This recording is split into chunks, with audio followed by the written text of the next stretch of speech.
La raffineria è pronta.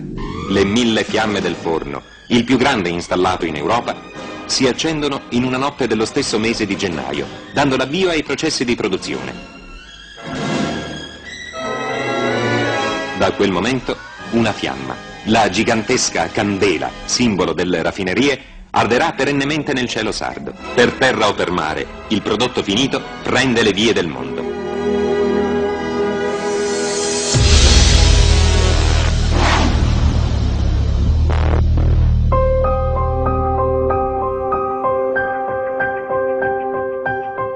Nei dintorni di San Rocco, Villa San Pietro, comunque nei territori a fianco a San Rocco, che l'inquinamento è proprio appoggiato sulla nostra testa. Le piante, il terreno, tutto quanto, è tutto quanto inquinato. Vi posso dire solo una cosa, che mi è capitato di pulire 20 rami di agnello che pascolavano nei dintorni della raffineria e abbiamo dovuto buttare via tutto perché aveva odore di zolfo.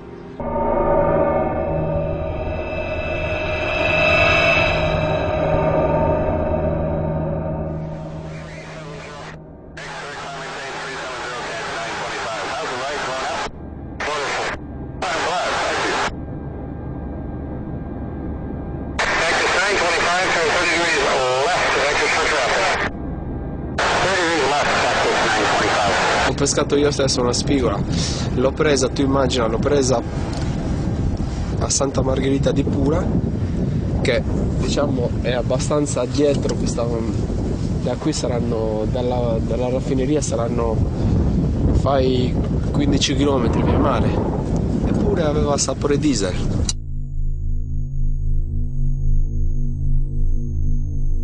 Il CIP6 è stato pensato originariamente per incentivare la produzione di energia da fonti rinnovabili ed è evidente che lo scarto, la lavorazione del petrolio non è una fonte rinnovabile.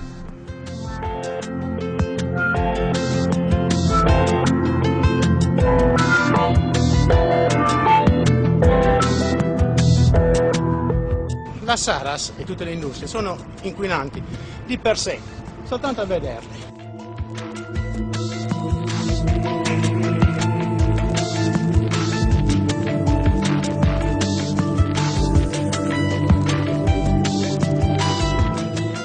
Quando ci sono degli incendi o quando qualche impianto va in blocco, l'allarme della Saras suona sempre, quindi viene paura.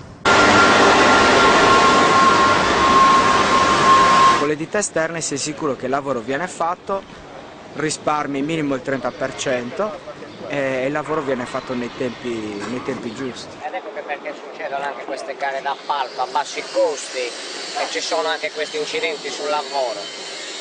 Per questo motivo, perché si va al ribasso sempre.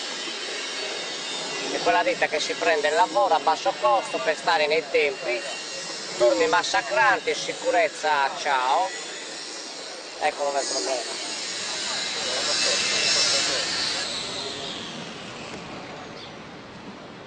I lavoratori a rischio amianto, che un giorno chiacchierando con loro e ho chiesto che tipo di test vi fanno fare, no perché ci controllano, sì no perché ci controllano, ma cosa controllano? Perché i controlli essenziali sono radiografia del torace, funzionalità respiratoria e poi uno importantissimo che è l'esame del catarro. Il catarro deve uscire dai bronchi per essere esaminato, perché le fibre terrificanti dell'amianto si incastrano nei bronchi. Quindi per vedere se ci sono o non ci sono va studiato il catarro. Sapete cosa fanno? Li fanno sputare, quindi sputano la saliva che si produce nel cavo orale in bocca e analizzano la saliva dove è chiaro che non c'è un accidente lì.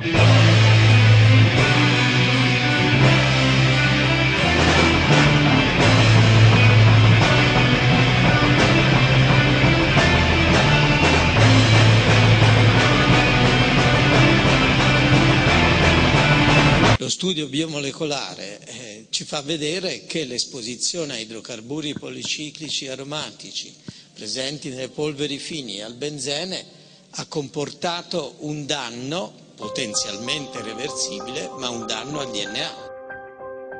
La malattia che aveva mio padre non è di tipo genetico, non è ereditaria, è un cancro un po' raro, diciamo, di cui noi non sapevamo neanche l'esistenza, pensavamo potesse capitare solo agli altri. Quando invece è arrivato abbiamo capito che quegli altri siamo anche noi.